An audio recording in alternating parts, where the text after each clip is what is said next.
अस्सलाम वालेकुम। दीन टेल्स में खुश आमदीद।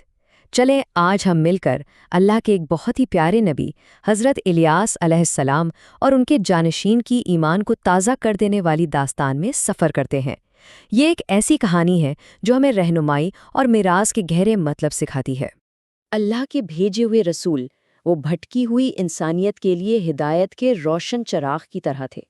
अब सोचें, उनका काम जहालत और गुमराही के घटाटोप अंधेरों में इल्म और सच्चाई की रोशनी फैलाना था, और नबूवत का ये अजीम सिलसिला दरअसल इसी बुनियाद पर कायम।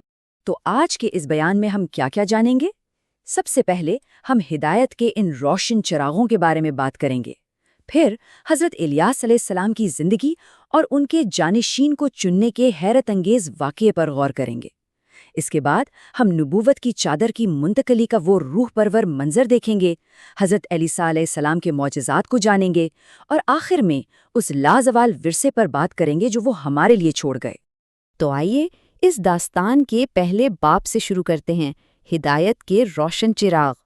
देखिए, अल्लाह ताला की रहमत कितनी वसी है। उसने कभी भी इंसान को अकेला नहीं छोड़ा। जब भी इंसानियत सीधे रास्ते से भटकी, अल्लाह ने अपनी रहमत से उनकी रहनुमाई के लिए रसूल भेजे। क्यों? ताकि वो उन्हें वापस हक और सच्चाई की राह पर ले आएं। और इन्हीं अजीम रहनुमाओं में से एक थे अल्लाह के बरगज़ीदा पैगंबर हज़रत इलियास अलैहिस्सलाम। हज़रत इलियास अलैहिस्सलाम को बनी इसराइल की कौम की तरफ भेजा गया था।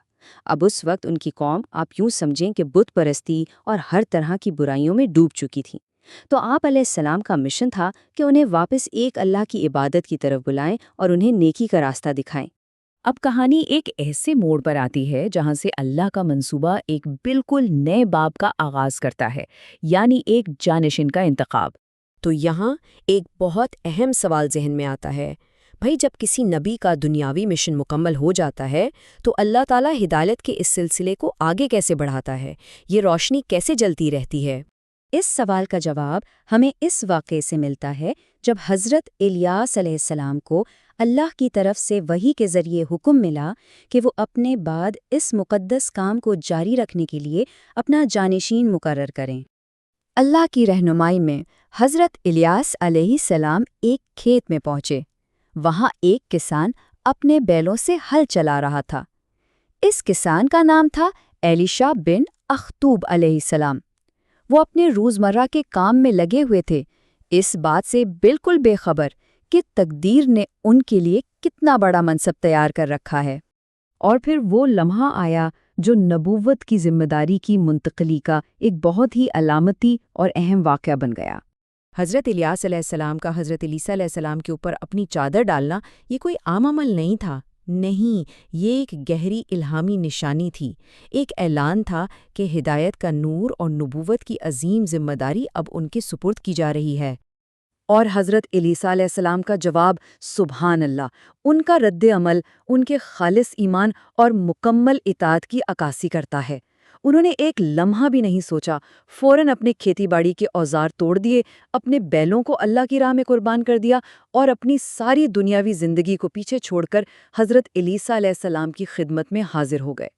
इसके बाद जब हज़रत इलियास अलैहिस्सलाम का ज़मीनी मिशन मुकम्मल हो गया तो अल्लाह के हुक्म से वो इंसानी आंखों से ओझल हो गई, मगर उनकी मिरास अब एक नए नबी हज़रत ईसा अलैहिस्सलाम के मजबूत हाथों में बिल्कुल महफूज थी।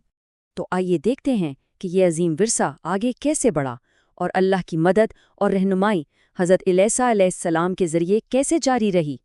हज़रत ईसा अलैहिस्सलाम ने इस मुक़द्दस मिशन को पूरी जिम्मेदारी से आगे बढ़ाया। उन्होंने बनी इसराइल को तौरात की तालीमात याद दिलाईं और उन्हें हज़रत मूसा अलैहिस्सलाम की लाई हुई शरीयत पर मजबूती से कायम रहने की तलकीन की। और अल्लाह ने उनकी नबूवत की तस्दीक के लिए उन्हें कई मौजज़ात भी अता फरमाए। ज़रा तसव्वुर करें उस मंज़र का जब उन्होंने खारे कड़वे पानी में थोड़ा सा नमक डालकर दुआ की तो अल्लाह के हुक्म से वो पानी शहद की तरह मीठा हो गया। एक और बार एक मकरूज़ बेवा मदद के लिए आई। आपने उसके छोटे से बर्तन में रखे थोड़े से घी में ऐसी बरकत की दुआ की कि उसके घर के सारे बर्तन लबालब भर गए। اور صرف یہی نہیں، جب بھی کوئی دشمن قوم حملہ کرنے کا سوچتی، اللہ آپ کو وحی کے ذریعے پہلے ہی بتا دیتا، جس سے بنی اسرائیل کو ہمیشہ فتح ملتی۔ اب ہم اس داستان کے اختتام کی طرف بڑھتے ہیں اور اس لازوال سبق پر غور کرتے ہیں جو آج بھی ہمارے لیے ایک مشعل راہ ہے۔ اس پوری کہانی میں ہمیں ہدایت کا ایک نہ ٹوٹنے والا سلسلہ نظر آتا ہے، حضرت موسیٰ علیہ السلام سے لے کر حضرت الیاس علیہ السلام تک، اور پھر ان سے حضرت الیاس علیہ السلام تک۔ یہ ایک ہی نور تھا جو نسل در نسل ایک پیغمبر سے دوسرے پیغمبر تک منتقل ہوتا رہا۔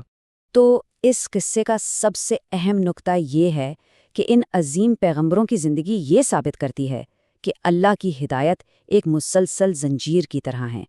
ایک نبی کا نور دوسرے کو منتقل ہوتا ہے تاکہ زمین پر ہدایت کا یہ چراغ کبھی نہ بجھے۔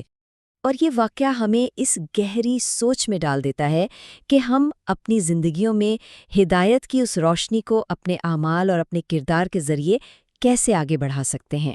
اگر انبیاء علیہ السلام کے یہ ایمان افروز قصے آپ کے دل کو چھو گئے ہوں تو مہربانی کر کے اس کاوش کو لائک کریں، اسے اپنے دوستوں اور خاندان کے ساتھ شیئر کریں، اور مزید ایسے ہی علمی اور اسلامی مواد کے لیے ہمارے چینل کو سبسکرائب کریں۔ جزاک اللہ خیرہ۔